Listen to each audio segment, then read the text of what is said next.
জয় east Bengal. নমস্কার, আপনারা দেখছেন সংবাদ টুডে।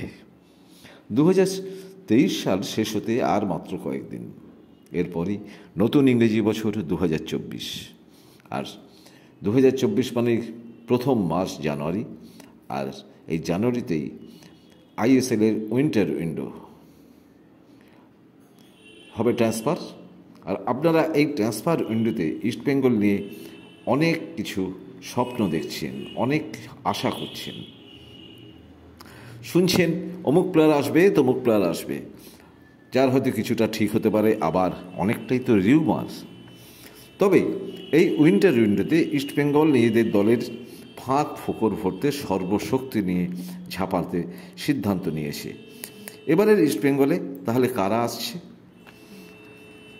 ধরুন, কোচ কার্লোস এবারও শেষ ম্যাজিশিয়ান হিসেবে কাজ করবেন, অর্থাৎ কোদ্দাদি এক্ষেত্রে শেষ কথা বলবেন। যেমন মরশুমের শুরুতে কে খেলবেন, কে আসবেন, কে না আসবেন, কার্লোস কোদ্দাদি ঠিক করেছিলেন। কার্লোস তার পছন্দের ফুটবলারদের নাম জানানোর পর এবারে এই জানুয়ারি যে ট্রান্সফার হবে উইন্টার উইন্ডোতে, সেখানে তার যে পছন্দ, সেই পছন্দের উপর ম্যানেজমেন্ট কয়েকদিন আগে মিটিংয়ে শিলমোহর দিয়েছে। আপনারা তো জানেন, লাল হলুদ ব্রিগেডে 2-3 জন ফুটবলার খুবই দরকার, বিশেষ করে একজন মিডফিল্ডার আর একজন ফরওয়ার্ড। মিডফিল্ডার অবশ্যই অ্যাটাকিং হলে সারা মাঠ জুড়ে খেলতে পারেন এমন একজন প্লেয়ারকে ইস্টবেঙ্গল চাইছে, এবং সেক্ষেত্রে হিতেশ শর্মা হায়দ্রাবাদ এফসির, তার সঙ্গে ইস্টবেঙ্গলের কথা প্রায় পাকা বলা যেতে পারে। হিতেশ ইস্টবেঙ্গলে চলে এসেছেন, শুধু ঘোষণাটা অফিসিয়াল হওয়া দরকার এবং সেটাই বাকি আছে। এমনিতেই হায়দ্রাবাদের অর্থনৈতিক অবস্থা খুবই সঙ্গীন, প্লেয়াররা টাকা পয়সা ঠিকমতো পাচ্ছেন না। আর হিতেশ এলে অবশ্য প্রথম একাদশে সৌভিক চক্রবর্তীকে সরিয়ে জায়গা পাবেন বলে মনে হয় না।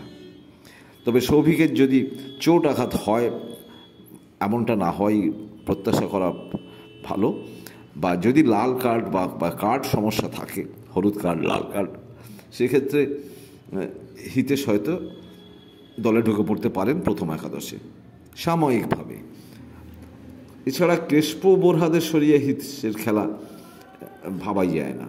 ডিফেন্সে আবার নিখিল পূজারির নামও শোনা যাচ্ছে, কিন্তু নিখিলের সঙ্গে হায়দ্রাবাদ একাদশের বা হায়দ্রাবাদ এফসির চুক্তি 2026 পর্যন্ত, আর নিখিলের সঙ্গে ইস্টবেঙ্গল কোনো কথাও বলেননি, এটাও পুরো রিউমার।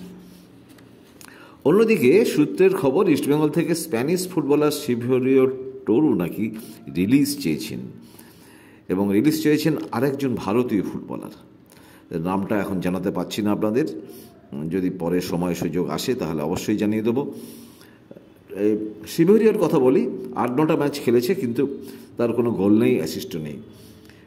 কার্লোস কোদ্দাত সিভিওরিওর ওপরে বিরক্ত, আর এমনিতেই ক্লিটন ডিসিলভার পাশে, তাই আপ ফ্রন্টে একজন গোল করার ভালো ফুটবলার চাইছে লাল হলুদ। সেক্ষেত্রে লেসলি ক্লডিয়াস সরণির লাল হলুদ শিবিরের যা খবর, তাতে জানুয়ারির প্রথম 10 দিনের মধ্যেই ইস্টবেঙ্গল নিজেদের দল গুছিয়ে নিতে কোমর বেঁধে নেমে পড়বে। ইস্টবেঙ্গলের এবারের সমস্যাটা, যেটা গত 2-3 বছর ধরে বা কয়েক বছর ধরে চলছিল, সেটা হচ্ছে যে অর্থনৈতিক সমস্যা, আর্থিক সমস্যা। টাকা পয়সা কম, সেইভাবে প্লেয়ারের জন্য ঝাঁপাতেও পারেনি, এবং ইমামি যতটা পেরেছে দিয়েছে, এবং সেইভাবেই কার্লোস কোদ্দাত প্লেয়ার তুলে এনেছেন। কিন্তু এবার আপনারা হয়তো অনেকেই জেনে গেছেন যে এই আর্থিক সমস্যাটা এখন আর হয়তো নেই ইস্টবেঙ্গলের। সেই সমস্যা থেকে ইস্টবেঙ্গল ঘুরে দাঁড়িয়েছে। আপনারা এও জেনে গেছেন যে শিল্পপতি লোহিয়া লাল হলুদের ভাইস প্রেসিডেন্ট হিসেবে কাজ করতে চাইছেন। ইস্টবেঙ্গলের আর্থিক সমস্যাটা তাই এভাবে যদি মিটে যায়, তাহলে ইস্টবেঙ্গল হয়তো ব্রাজিলিয়ান স্ট্রাইকার বার্গসনকে পেয়ে যেতে পারে। ব্রাজিলিয়ান স্ট্রাইকার বার্গসন এখন মালয়েশিয়ান লিগে খেলছেন, কথা চলছে নাকি তার এজেন্টের সঙ্গে। আমরা অবশ্যই এগুলো সঠিক আপনাদের বলতে পারবো না, যতটুকু জেনেছি যে কথাবার্তা চলছে এজেন্টের সঙ্গে, এবং এটা ভুলও হতে পারে, ঠিকও হতে পারে। তবে ইস্টবেঙ্গল একজন ভালো বিদেশি পাচ্ছে, যেহেতু আর্থিক সমস্যাটা মিটে গেছে, এবং সেক্ষেত্রে বাক্সন হতে পারে, কারণ ব্রাইট হচ্ছে না, ব্রাইটের কে পাওয়ার কোনো সম্ভাবনা নেই। আর তা যদি হয়, যদি বাক্সনকে পায়, তাহলে ইস্টবেঙ্গল লাভবানই হবে। বন্ধুরা, আজকে এই পর্যন্ত। আশা করছি আমরা এবারে ভালো দল গড়তে পারবো, এবং সেক্ষেত্রে ভালো বিদেশি পাবো, দেশি প্লেয়ারও ভালো পাবো, কারণ টাকার সমস্যা যেহেতু নেই। আপনারা আশা করুন, যে আপনারা প্রত্যাশা করুন যে আপনাদের প্রত্যাশার মতোই এবার ইস্টবেঙ্গল তাদের দলের ফাঁক ফোঁকরগুলো মিটিয়ে নেবে এবং ভালো খেলবে। এই বলে আপনাদের কাছ থেকে বিদায় নিচ্ছি, এবং আপনাদের অনুরোধ করছি যে এই চ্যানেলটি আপনারা সাবস্ক্রাইব করুন, আপনারা লাইক করুন, আপনারা ফরওয়ার্ড করুন, এবং আপনারা ভালো থাকুন, সুস্থ থাকুন।